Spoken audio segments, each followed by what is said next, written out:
c'est incroyable, j'ai même pas fait exprès en termes de review d'avoir ce titre de manga, mais littéralement les deux titres dont je vais parler ce soir, dans l'histoire, on a littéralement quelqu'un qui débarque de la campagne à Tokyo. Oui. Et on va suivre ses aventures dans les deux cas. Waouh, Skip and le Loafer, c'est traitement, trop bien. rien à voir. Et donc effectivement, dans Skip and Loafer, certains ont déjà peut-être vu les premiers épisodes de l'animé, puisque c'est un animé de la saison actuelle. Vous pouvez en profiter sur Crunchyroll. Et c'est littéralement le titre Good Vibes qu'il faut regarder en ce moment. C'est tellement agréable, c'est doux, c'est mignon. Et en plus, c'est plutôt rigolo. De quoi est-ce que ça parle, Skip and Loafer? On va suivre... donc, j'ai pas le bouquin, hein, puisqu'il sort vendredi. Donc, je ne l'ai pas dans les mains. J'ai lu grâce au PDF de la maison d'édition. D'ailleurs, il manque le logo de la maison d'édition. Heureusement qu'on le voit en gros sur la couverture à gauche. Donc ça marche aussi. Mais du coup, on va suivre une jeune fille qui s'appelle Mutsumi. Vous la voyez sur la couverture, il n'y a pas de triche ici. Qui en fait est pleine d'énergie, pleine de bonne volonté. Et surtout qui a déjà une carrière toute tracée dans sa tête par rapport à son avenir. Elle débarque vraiment du plus profond de la campagne. Pour vous dire, a priori, elle est dans un patelin au Japon où il faut faire 3 heures de route pour trouver le premier karaoké. Et ça, je me suis dit, ok, ça c'est le fin fond du fin fond du C'est comme Japon. trouver un tabac en France. Ah bon? À ce point-là? Il y a des tabacs, il y en a partout, mais alors le reste, non. Dans les campagnes, en tout cas, de là où je viens, il y a des PMU et des tabacs plus que des librairies. Ou... Ah, effectivement. Voilà. C'est à titre de comparaison, bien entendu. Et donc, cette jeune fille débarque à Tokyo parce que, en fait, elle a, comme je vous disais, un projet de vie très particulier. Elle a décidé de se lancer dans la politique et elle a déjà décidé de tout ce qui allait se passer. À tel âge, elle fera ci, à tel âge, elle fera ça. Et elle fera sa retraite, évidemment, en retournant dans sa petite ville natale où, grâce à toute l'expérience qu'elle aura accumulée en politique, elle deviendra évidemment la meilleure de toutes les mères de son village. Et puis après, ses cendres seront jetées dans la rivière à côté. Donc vraiment, elle avait tout son projet bien établi. Caro, c'est ouf, je suis désolée, je te coupe, mais c'est parce qu'en fait, moi, je suis partie de ma campagne pour faire des études de politique à Paris. Tu vois, donc, tu dois en fait, lire ce titre. Je vais avoir l'impression de me lire dans une autre métropole, mais c'est pareil, en fait. Mais écoute, ça se trouve, tu vas te reconnaître dans cette jeune fille. Ce serait fabuleux. Tu vas nous dire jusqu'à quel point les coïncidences sont présentes. Grave. Car du coup, alors elle débarque à Tokyo, mais c'est bon. Faut comprendre que donc c'est quand même une jeune fille qui vient loin de la technologie, loin des trains, parce qu'il y a quand même la technologie là où ils sont, mais pas à ce point aussi développé. Genre même ne serait-ce que échanger ses coordonnées avec ses camarades, elle est là. Attendez, c'est sur le téléphone, je sais, mais je sais pas où c'est. Donc vraiment jusqu'à ce point-là, quand même, c'est compliqué. Et donc. Premier jour d'école, elle est totalement aux anges, surtout qu'en plus, elle a été admise dans un très très bon lycée à Tokyo. Et genre, elle est première de sa promo, dans le sens où pour le test d'entrée, le concours d'entrée dans ce lycée, elle est arrivée number one avec la meilleure notation. Et du coup, en conséquence, le jour de la rentrée, elle doit faire un discours devant tous les élèves. Sauf que, au moment où elle doit prendre les transports, eh bien, on lui dit, alors attention, hein, parce que du coup, à partir d'ici, à la 3e station, tu dois faire un petit changement pour ensuite prendre la ligne machin.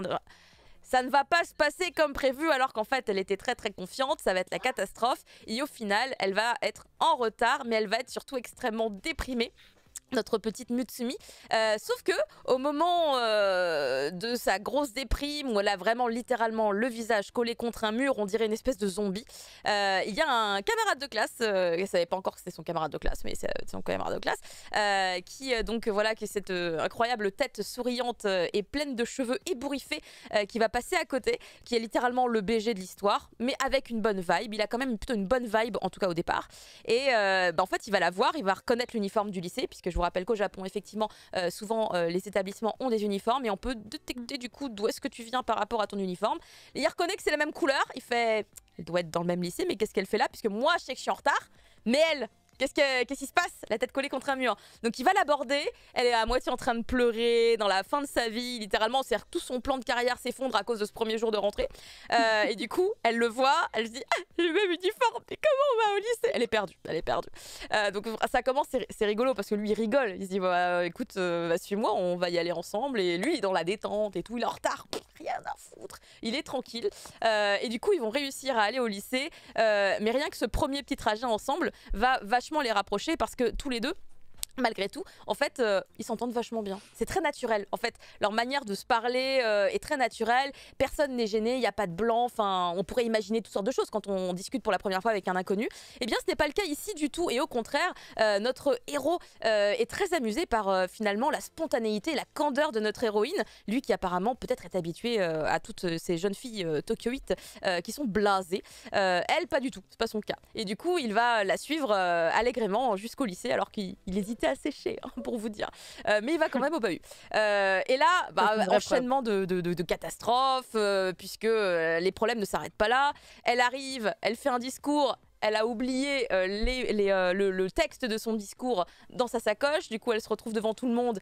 Elle arrive à sortir le truc en mode tout dans ma tête. Donc, elle impressionne les gens. Sauf que 10 minutes après, elle descend les marches. Et là, elle n'a pas assez dormi. Elle a couru comme une dératée. Elle tombe. Alors, littéralement, c'est même pas qu'elle tombe, c'est qu'elle va vomir devant tout le monde. Donc, ah oui, carrément. Ah oui, là, on est donc littéralement à 3 heures depuis le début de la rentrée. Et elle a déjà le surnom de Miss Vomi dans le lycée. Oh donc, my god. Elle se dit, il y a ces plans dans sa tête. Elle fait, bon, ça en fait une croix. Ça en fait une croix. Par contre, me faire des amis, peut-être que c'est encore envisageable. Et en fait, ça va être grâce principalement à notre héros. Qui, alors du coup, son nom m'échappe. Elle, je me retenais que c'était Mutsumi. Lui, je sais plus si c'est pas Sota, j'ai oublié. Si quelqu'un dans le chat là, n'hésitez pas à me le rapporter. Mais le mec, ah, c'est Sota. C'est vraiment Sota. Non mais alors, vraiment. Mais j'ai un talent fou là, qu'est-ce qui se passe? Bah Sota du coup, en fait il va venir lui parler parce que du coup il a passé un trop bon moment avec elle, c'était trop le kiff. Et du coup il va direct lui parler, il lui dit bah faut trop qu'on soit potes et tout, ils échangent leurs coordonnées. Du coup le fait de voir ça, toute la classe va vouloir devenir pote avec notre héroïne parce que purée elle connaît le BG de la classe, incroyable, fabuleux. Et donc petit à petit on va suivre son quotidien, on va suivre ses aventures en tout cas sur ce premier volume qui est extrêmement feel good et mignon, mais qui malgré tout va nous montrer les angoisses, les inquiétudes de tous ces adolescents qui entrent finalement dans la dernière étape avant de se diriger vraiment vers les cursus vers lesquels ils vont être obligés de se diriger pour choisir une carrière professionnelle. Donc c'est un peu les derniers instants d'insouciance. En tout cas pour le héros, hein. Sota il a l'air quand même vachement insouciant. Il a le sourire constant. Il a le sourire qui semble vachement sincère aussi. Mais on va découvrir dans ce premier volume que notre héros en fait cache quand même un secret. Lequel exactement, c'est encore un peu compliqué de deviner. Mais évidemment tous les détectives en herbe vont essayer d'avoir des déductions différentes. Mais ouais, il cache quelque chose. Et vraiment le fait d'être avec Mutsumi, lui ça lui apporte quelque chose. Et c'est pour ça qu'il est tout le temps constamment avec elle, parce qu'il est tout simplement heureux avec elle. Mais on va découvrir, je pense, pas mal de choses sur son passé à lui. On a commencé à avoir quelques petits indices. Et puis on va découvrir aussi à quel point en fait, le naturel joyeux de notre héroïne est toujours très positif, va finalement ramener beaucoup de monde autour d'elle. Et pas que parce qu'elle est copine avec Sota, parce qu'il y a des gens qui vont aimer sa sincérité, le fait qu'elle soit pas langue de bois, le fait qu'elle veuille sincèrement aider les gens. Vraiment elle a beaucoup de bonne volonté, donc vraiment elle va attirer les bonnes personnes, les mauvaises aussi, et ça on va le voir. C'est vraiment extrêmement agréable à lire. Un grand oui pour ce titre Skip and Loafer qui était adorable et mignon en animé, et littéralement le manga, l'ayant lu après avoir maté des épisodes, c'est un peu un calque. Donc vous lisez le manga, vous matez l'animé. Pour l'instant, ça reste quand même extrêmement fidèle. On verra à quel point il y a des changements, des modifications. Mais là, on est vraiment sur un copier-coller assez réussi. Du coup, le manga, en plus, à mon avis, lui, ira beaucoup plus loin par la suite. Puisque comme vous pouvez le voir sur toutes ces couvertures, il y a déjà 8 tomes de sortie. Je crois que la série n'est pas terminée au Japon.